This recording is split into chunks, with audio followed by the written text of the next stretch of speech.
Hello everybody, welcome back to the Lobotomy Corporation. Now today, just for the video, it's effectively just going to be me reading the dialogue, unless something wacky or funny happens during the workday. It's just going to be me reading dialogue and exposition, and maybe nerding out, I don't know. But yeah, let's go ahead, pop one into that dialogue, let's get into the exposition. Bean cheese is in the bucket. Oh yeah, I should probably roll. Honestly, that's not even a roll. I kind of like having melting love. Oh wait, no, I can't have her because there's no good way to hide her. Orchestra? No, I'll abuse the infinite re-extraction. I'll abuse infinite re-extraction. Get no, not Scarecrow. Parasite Tree? Maybe.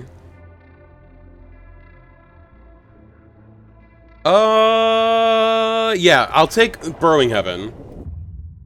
Hi, I'm famous again.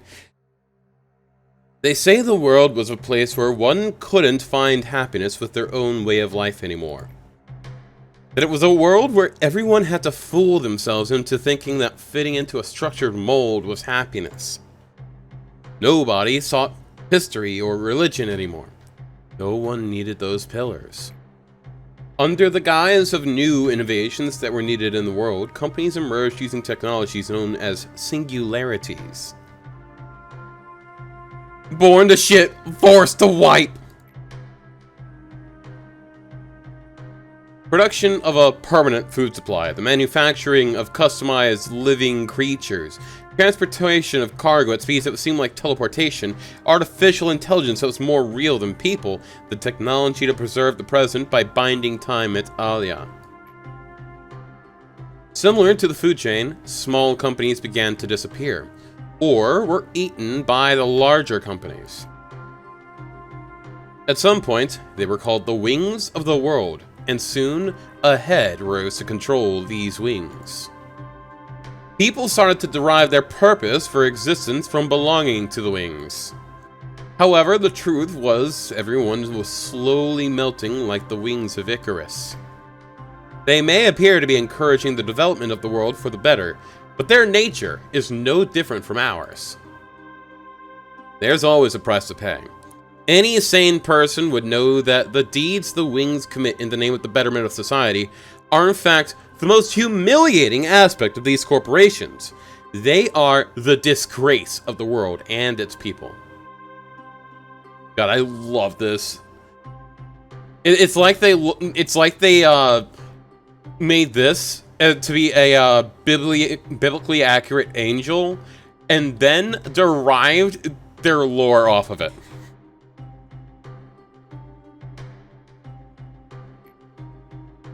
Lobotomy Corporation's rival energy corporations aren't that different from us, I presume. Who knows? Maybe they really are twisting dimensions to gather energy from hell, as the rumors say. In every man, the two instincts, the primal essence of life and death, coexist. The wings only guided our instinct of life. However, if one instinct were to dominate too much, the other would begin to make its move, slowly and unbeknownst to us from the depths. Soon, a world where everyone wants to return to nothing will arrive. Into the stillness of silence, before the birth of mankind. She who loved sunshine, who wanted to give hope to mankind but failed, when the hand that only wanted to embrace humanity with warmth was ruthlessly severed, you clutched the void and saw the crack between the boundaries that were never shown to others. Left alone, you decided to instill possibility and potential into all mankind. Hope and despair are intertwined in that possibility, making it possible for anyone to know the answer. If all repressed things can be extracted from the earth, you said to yourself. In those days, you looked absolutely terrible. Many co-workers, friends were worried about you and tried to comfort you. But you didn't care. You wouldn't listen to anything. I guess you're still needed at some point. Seeing as you were the one who locked them away in here, barely holding on to the husks of their dead bodies. Ah, refraction variant, I'll take that. It's been quite a while since your first encounter with the abnormalities. I should suppose that you have become a bit more familiar with them. Let me ask you this question again. What do you think abnormalities are? Oh, please. You can't still believe that abnormalities are just bizarre or alien creatures that appeared all of a sudden, and that we need to isolate them, do you? Abnormalities are not the evil monsters that you read about in old fairy tales. They are not some supernatural gods that descended upon us to judge our sins either. There's an old river that has been flowing at the very bottom of the world for many an age. It is the source of everything. It has been forgotten by mankind.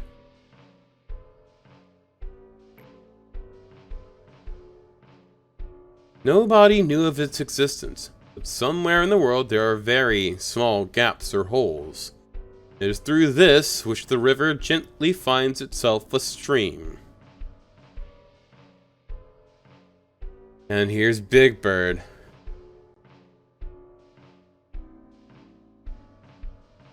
And Judgment Bird.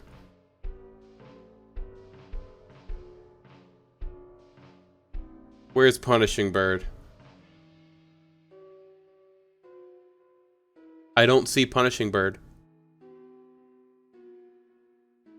Where's Punishing Bird at? It's not in the pic? Ah. For instance, strange beings would sometimes crawl out of such a gap somewhere in the Black Forest, located in the outskirts. Obviously, the amount was simply too insufficient for Lobotomy Corporation's energy needs. Our singularity is not that we produce energy from the abnormalities. Rather, it is the ability to create abnormalities itself.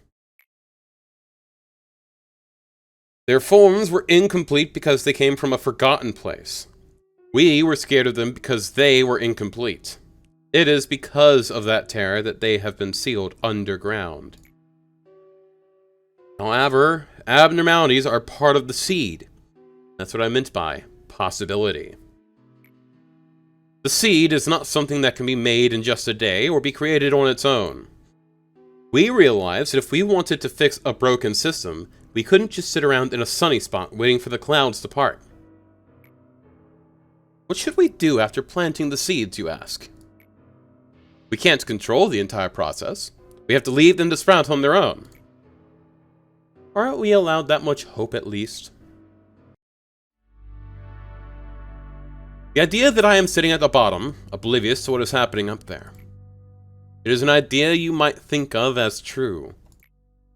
However, it is, in truth, you who is unknowing. Pain, agony, regret, shadows of the past that would never release their grip on you. They've spent quite a number of days with you, but it is nothing compared to our time together. In the end, they never got to know you to the fullest. Those who could not accept their fate seem to have directed their anger towards you. Such as that one man, he who gradually broke himself whenever he was ordered to redact information. The unnecessary leakage of emotion is unfavorable. There is something I need to show you, so you can understand. There once was an employee named Anya. She lived with her parents and her little sister. She eagerly wanted to study, but her family's financial state wouldn't allow her. Still, she tried to join one of the wings. However, she wasn't just good enough for them. Poor Anya was struggling to figure out what to do next. She even considered ending it all as a last resort. That was until she received a letter from a wing. A letter that had a simple yet magical line pinned to it. Dear Miss Anastasia, you are qualified to join Lobotomy Corporation. Awestruck, Anya read through the letter over and over again. It didn't seem like anyone was pulling a prank on her, nor that it was a mistake on the mail courier's part. For a brief moment, Anya wondered if she even applied to work at LobCorp at all. But she soon shook that thought off. That was not important in the slightest. I took the role of the courier. I was the one who delivered the letters to the people. I evaluated candidates to determine if they may join here or not and bring a miracle to those who are qualified. Anya was not selected because she had excellent skill. She had a common trait that every person we hired has, but wasn't aware of. As you know, to become a feather, a part of the wing, one has to be immensely better than ordinary people. How could Anya, who dropped out of high school, had no special talents, and lived in the back streets, manage to get into our company? Would her family finally be able to pursue happiness? All of this happened 10 years ago. During those 10 years, her sister fell ill and passed away, along with her parents. Where is Anya now with her entire family gone? She is asleep down here. It is wholly under my jurisdiction to handle this, but I'll grant you access just this once. Call her up, please. Invoke her. What? Now Anya is at work, feeling like she is a brand new employee who just joined the company, completely oblivious to the fact that it has been 10 years since she actually joined us. You could, perhaps, choose to pay a small cost to augment her virtues, such as fortitude or prudence if you wish. Now try to erase her, please. Steer her away. That fucking scream. Also, wait. Is it just me or is there color coming to this area? Wasn't this grayscale before? Or am I just starting to notice color coming in? How do you feel? The Anya who was killed by a monster, and that Anya whom you just erased are one and the same. They both, evanescently, lost their lives. It is such a futile action to wake them and erase them to slumber again and again. Both your attachment to the employees and the Sephiroth's care and devotion poured into them become meaningless here. Everything that moves and is alive in this facility is on pause. They await the next morning with their eyes shut tight every night. Those of the layers above did not know that. They spent themselves emotionally for the deaths for which they were presented. Bearing obscure resentment in their hearts, they put all the blame on those like you. Then they crumbled just like that. I urge you not to worry about me. I will not dare to do such a thing. I have always wanted to be an important part of your life. Clear the day with 8 or more employees whose temperance is 100 or more. Get ready to get blasted by philosophy. Yeah, let's get ready to be really existential out of fucking nowhere. This place, where there once was only silence, perhaps because it was only you and I here, it has gotten a bit livelier thanks to the Sephiroth. Unlike me, they were weak and lacked rationality. They made so many mistakes that greatly annoyed me. I did not approve of you placing the Sephiroth here. However, you told me that your atonement and the awakening of the Sephiroth were key to the untying of this knot I lie in. I didn't know what you were talking about. You also told me I wouldn't understand. You even blocked me from interfering with that relationship, saying that it must be left as solely your role. You were right. Right? As always. Even if I stay here repeating this endlessly, I suppose I still won't be worthy of understanding it at the end. To quote one of your favorite lines, a machine must behave as a machine. So I had to play the role of the observer, the only role you bothered to give me, enduring all the pain that others forgot. I don't think I'll have to point that out again.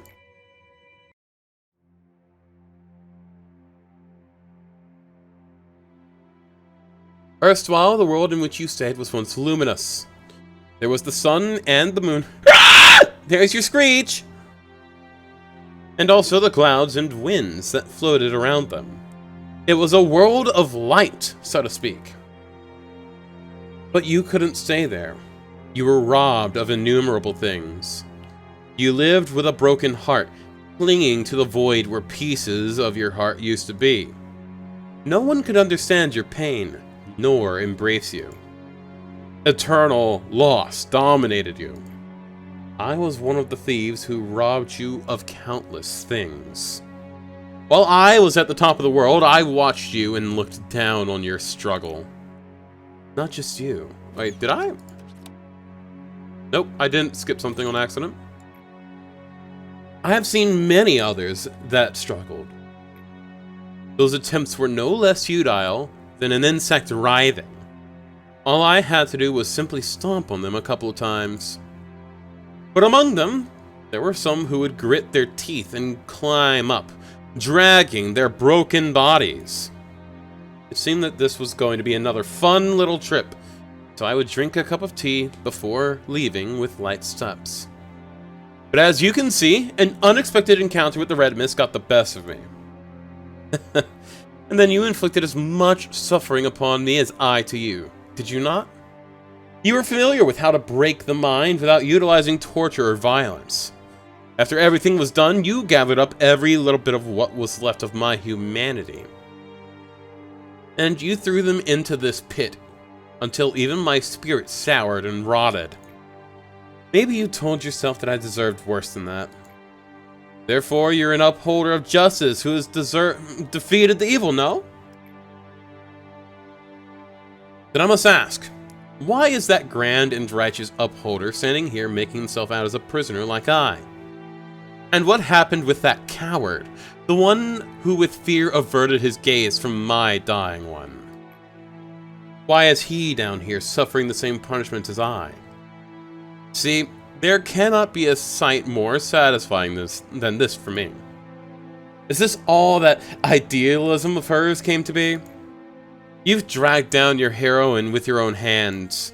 Do you truly believe that your duty completes itself just for shedding tears at the funeral of the innocent? While you never even let their bodies rest in peace. Ironically, you found a hope in all this misery. The raw material of the bucket. And the path to the river of all. Out of her, you made the bucket, and you started to send it down into the wells of the people. The bucket rises from the well of a person, filled with the water that can only be drawn by that person. Bucket. An ancient fount that has been flowing at the bottom even before the birth of the world. Now it is simply drawn, regardless of the consent of the person. When the bucket that holds the faded ideal of hers comes in contact with the ego of another person, a certain change occurs. What's the change? Maybe it's difficult to understand only by listening. How about this? I could show you one of her miracles. It's taxing for you, but I'll gladly do it. The people selected long ago are waiting their turns. I bring them here according to the register. Let me introduce one to you. This one is nameless. He has nothing left, for he has abandoned all that he is a long time ago. For him, things like the remnants of the past or the pain of the present don't matter. He only stares into the future. Did you dream well? Yeah, you'll finally dream for as long as you want. One that you will never wake up from. The employees will check them with Cogito soon. What river flows in you? What world lies inside you? There are as many worlds as there are possible, as there are people. Discovering them is rather fun.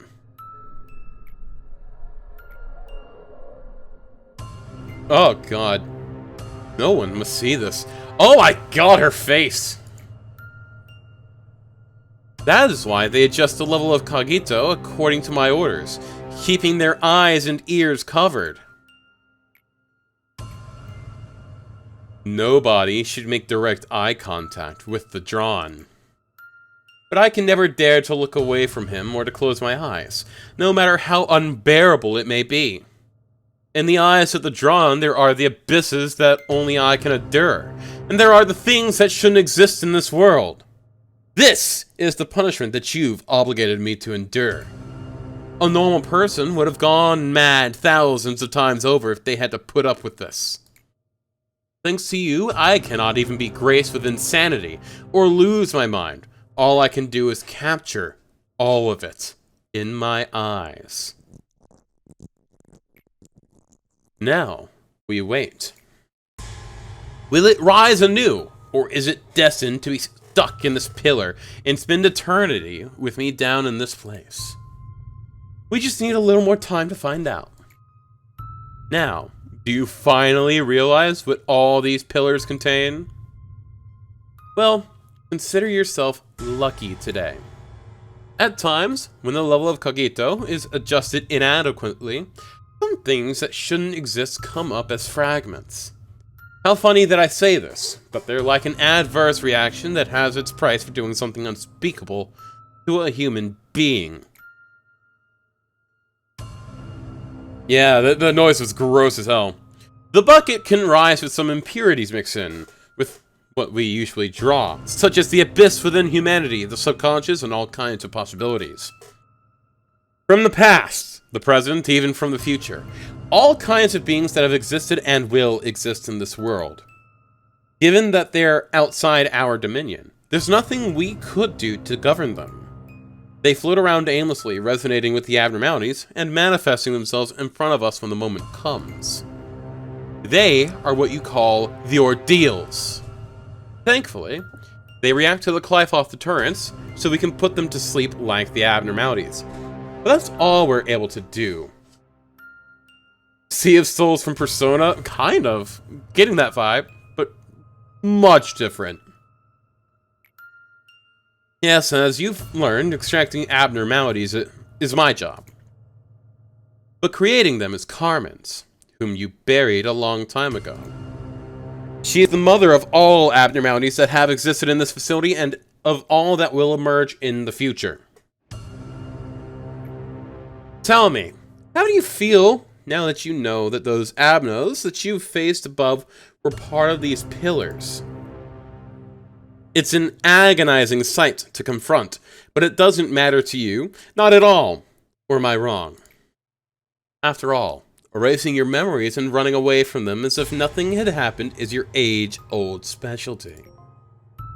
Complete the day with every abnormality currently within the facility.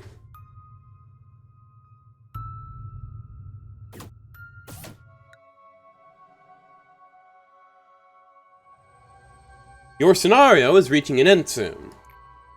Just do as you've done before. Although the energy you've collected will not be supplied to the outside, that does not mean your work was for nothing, or that this place no longer serves a purpose. My goal? Are you finally asking me now, after all this time? Of course, it's the same as yours. The conclusion of the script we have. If not, I wouldn't have a reason to go through all this trouble just to help you. I have finished casting the roles for the upper and middle layer Sephiroth. It's likely that this will not be the last time I do so. I may have to tell them again what I have already instructed countless times. However, you two will be different. You clearly understand why this facility exists and what your missions are. I expect that you will not exhaust me as the ones above do. Just keep this in mind. I will not come down here to the lower layer unless the circumstances require me so. That does not mean I will simply watch and do nothing, but I will not interfere for the most part. I hope we never have to face each other from now on. It would only lead to the both of us suffering. Angela was the best artificial intelligence I had ever known. And you were the best architect that I was graced to meet. Back then, you simply could not let Carmen go. You were so desperate to keep Carmen on your side that you locked her in a cryostasis pod in an attempt to preserve her body at the very least. But during all this, you were perfectly aware that Carmen's body had become nothing but a shell. Our faces were full of grief, yet we still ransacked her body and dismembered her core. In fact, I was rather relieved when you began to create Angela. You were wholeheartedly immersed in something, just like you used to be. Day 45 is Memrep Day? Okay. That day, when she opened her eyes for the first time, I remember you were just staring through the laboratory's glass, not setting a single foot inside. You might have thought that you noticed me right away. However, I had witnessed you standing there for a long time before you realized I was there. What inner conflict made you hesitate so?